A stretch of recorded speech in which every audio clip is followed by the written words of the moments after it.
لوگوں سے عزت تلاش کرتے ہو، وہ تمہیں کیا عزت دیں گے؟ وہ تو کل اچھا کہتے ہیں، پرسوں برا بھلا کہنے لگ جائیں گے۔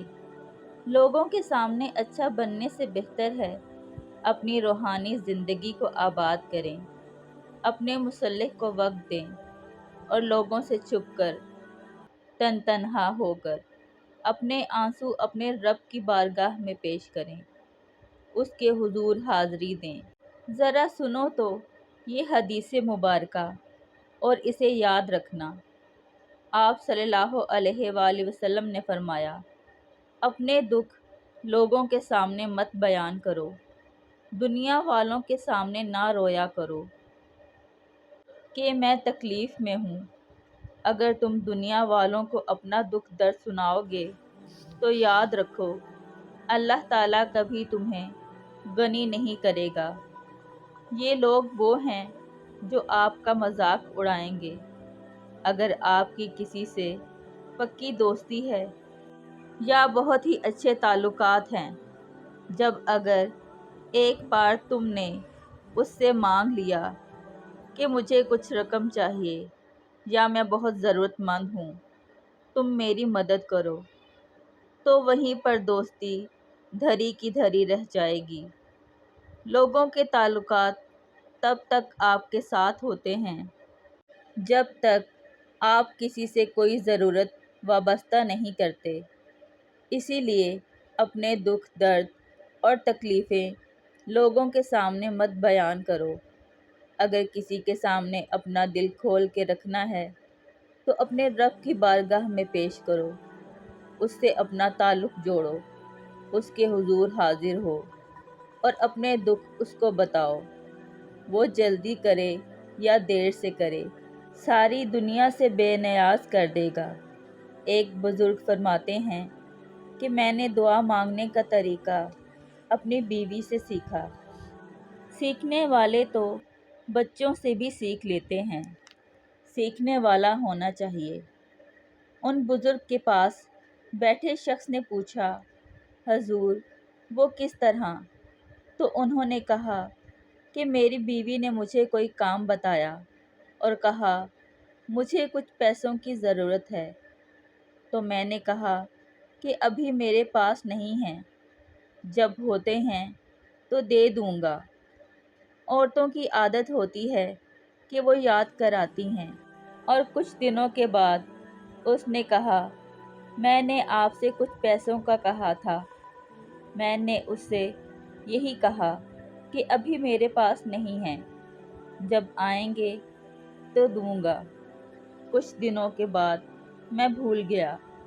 بیوی نے پھر یاد دلایا، میں نے آپ سے کچھ کہا تھا، تو میں نے غصے میں آ کر ڈانٹ دیا اور کہا کہ تم مجھے روز شرمندہ کرتی ہو۔ کہا نا کہ میرے پاس پیسے نہیں ہیں، جب ہوں گے تو دے دوں گا۔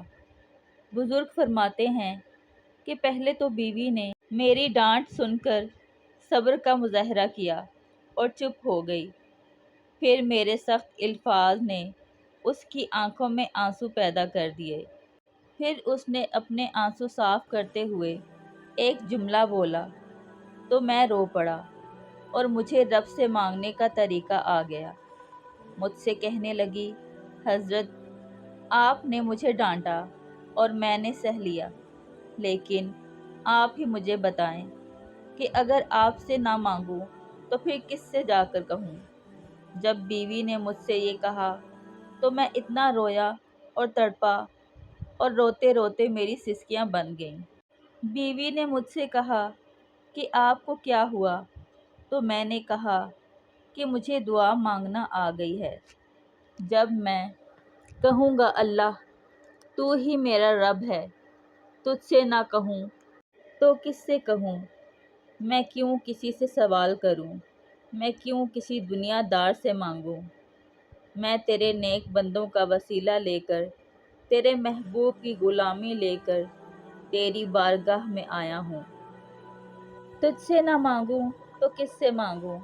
مجھے سمجھ آ گئی ہے، جب میں اس رنگ میں اپنے رب سے مانگوں گا تو میرا رب مجھ پر بڑا ہی فضل فرمائے گا، وہ مجھ پر بڑی رحمت کرے گا، مجھ پر بڑی آسانیاں کرے گا۔ ہماری سب سے بڑی غلطی یہ ہے کہ آج کل ہم نے اپنے تعلقات پر اعتماد کرنا شروع کر دیا ہے کہ میرے تعلقات بہت ہیں۔ ہم نے اپنی دولت پر اعتماد کرنا شروع کر دیا ہے کہ ہمارے پاس بہت دولت ہے۔ ہم نے اپنے علم پر، اپنی شہرت پر اعتماد کرنا شروع کر دیا کہ میرے پاس فلاں چیز بہت ہے، مجھ پر کبھی زوال نہیں آ سکتا۔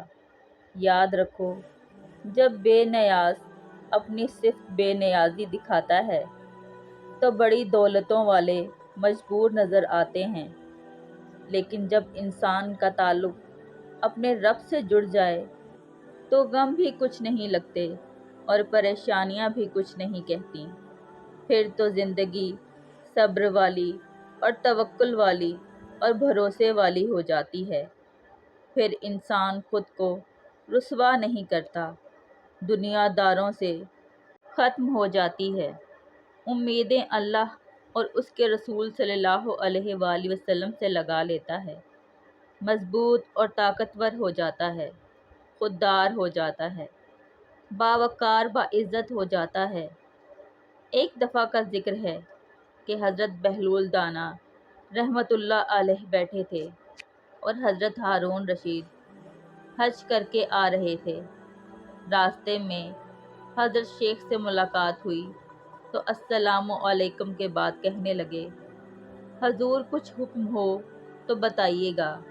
تو حضرت بہلول دانا فرمانے لگے کہ تیرا رب کون ہے؟ تو فرمانے لگے اللہ۔ اور میرا رب کون ہے؟ تو کہنے لگے اللہ۔ تو فرمانے لگے تو بڑا ہی بے وقوف ہے، کیا تم یہ سوچ رہے ہو کہ اللہ حضرت ہارون رشید کو تو دے دے گا اور بہلول دانا کو بھول جائے گا؟ تیرا بھی وہی رب ہے اور میرا بھی وہی رب ہے۔ ہو سکتا ہے اس نے جو تجھے دیا ہے وہ دے کر آزما رہا ہو، اور جو اس نے مجھے نہیں دیا وہ مجھے نہ دے کر آزما رہا ہو۔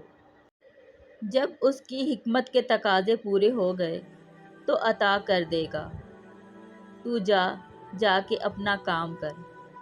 جان رکھو کہ اپنی روحانی زندگی، اپنی عبادات، اپنے وظائف، اپنے روزمرہ کے معاملات، اپنی دعائیں، اپنے استغفار کو دیکھو۔ مشکل تو نہیں ہے نا؟ صرف 2 رکوع ہیں۔ اگر سورہ واقعہ کو اپنی زندگی میں شامل کر لیا جائے اور روزانہ رات کو سورہ واقعہ پڑھ لی جائے تو کیا مشکل ہے اس میں؟ تعویذ بانٹنا آسان ہے اور وظیفہ بتانا مشکل ہے۔ سارا دن تعویذ بانٹتے رہیں تو لوگ لینے کے لیے تیار ہوتے ہیں، اور اگر کوئی وظیفہ بتائے تو لوگ کہتے ہیں یہ مشکل ہے۔ جان رکھو کہ اگر تمہارا دل، پکا رشتہ، تعلق اگر قرآن پاک سے جڑ جائے، لوگ دنیا میں کوئی تعلق ڈھونڈتے ہیں کہ وہ تعلقات ایسے ہو جائیں، کوئی سفارش ایسی ہو کہ میرے رکے ہوئے کام ہو جائیں۔ دنیا میں اتنا مشکل معاملہ ہے تو آخرت میں کتنا مشکل ہوگا۔ میرے پیارے نبی حضرت محمد مصطفیٰ صلی اللہ علیہ وآلہ وسلم نے فرمایا کہ جو لوگ سورہ ملک پڑھا کرتے ہیں، سورہ ملک قیامت کے دن اپنے بندے کی سفارش کرے گی اور ایسے کرے گی کہ یا اللہ پاک، یا اس بندے کو جنت میں داخل کر دے یا مجھے قرآن پاک سے علیحدہ کر دے۔ تو رب تعالیٰ فرمائیں گے اس کا دامن تھام کے اسے جنت تک پہنچا آ۔ ہمیشہ صرف یہ بات یاد رکھو کہ حضور صلی اللہ علیہ وآلہ وسلم نے وعدہ فرمایا ہے کہ جو شخص سورہ واقعہ کو اپنی زندگی میں شامل کر لے اور روزانہ رات کو پڑھے تو کبھی اس کے گھر فاقہ نہیں ہوگا۔ حضرت عبداللہ ابن مسعود رضی اللہ تعالیٰ عنہ بیمار تھے تو حضرت عثمان غنی رضی اللہ تعالیٰ عنہ آپ کے گھر عیادت کے لیے آئے۔ اور فرمانے لگے کہ آپ بہت بیمار ہیں اور آپ کی بیٹیاں بہت زیادہ ہیں، تو میں یہ چاہتا ہوں کہ خزانے میں سے آپ کی مدد کروں۔ تو حضرت عبداللہ ابن مسعود رضی اللہ تعالیٰ عنہ فرمانے لگے کہ میرا رب میری طرف سے اور میری بیٹیوں کی طرف سے آپ کو اس کا بہت بہتر صلہ دے۔ مجھے آپ کے کسی خزانے کی ضرورت نہیں، میری بیٹیوں کے پاس خزانہ موجود ہے۔ تو حضرت عثمان غنی رضی اللہ تعالیٰ عنہ فرمانے لگے کہ وہ کیا؟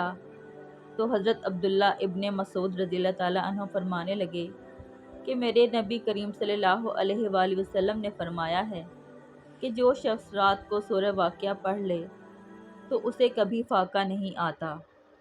تو میں نے اپنی بیٹیوں کو سورہ واقعہ حفظ کرا دی ہے، وہ روزانہ سورہ واقعہ پڑھ کر سوتی ہیں۔ اب مجھے اپنی بیٹیوں کی طرف سے کوئی پریشانی نہیں، اللہ تعالیٰ نے ان کے رزق کا انتظام کر رکھا ہے۔ میں نے سورہ واقعہ کا خزانہ اپنی بیٹیوں کو دے دیا۔ حضور صلی اللہ علیہ وآلہ وسلم نے فرمایا جو سورہ واقعہ پڑھے اسے فاقہ نہیں آتا۔ کہنے لگے چاند تو اپنی جگہ چھوڑ سکتا ہے، سورج گر سکتا ہے، تارے ٹوٹ سکتے ہیں، پر مدینے والے رسول صلی اللہ علیہ وآلہ وسلم کی بات پتھر پر لکیر ہے، کبھی غلط نہیں ہو سکتی۔ جب حضور صلی اللہ علیہ وآلہ وسلم نے فرمایا کہ جو سورہ واقعہ رات کو پڑھ لے اس پر کبھی فاقہ نہیں آئے گا تو کبھی نہیں آئے گا۔ کرنے کا کام صرف یہ ہے کہ ہم اپنے معاملات، عبادات اور دعائیں کبھی 10 منٹ اس کی عادت بنا لیں کہ ہم نے بالکل سب سے الگ ہو کے اللہ کے حضور پیش ہونا ہے اور اللہ کی بارگاہ میں اپنی عرض پیش کرنی ہے، اپنے معاملات اور دعائیں اللہ کے سامنے پیش کرنی ہیں اور التجا کرنی ہے کہ رب تعالی ہمارے معاملات میں آسانیاں پیدا کرے۔ نبی پاک صلی اللہ علیہ وآلہ وسلم نے فرمایا کہ جو شخص ہر فرض نماز کے بعد دعا کرتا ہے تو اللہ تعالیٰ اسے ضرور قبول فرماتے ہیں۔ حضور صلی اللہ علیہ وآلہ وسلم نے فرمایا اللہ تعالیٰ مسافر کی دعا قبول فرماتا ہے، مظلوم کی دعا قبول فرماتا ہے۔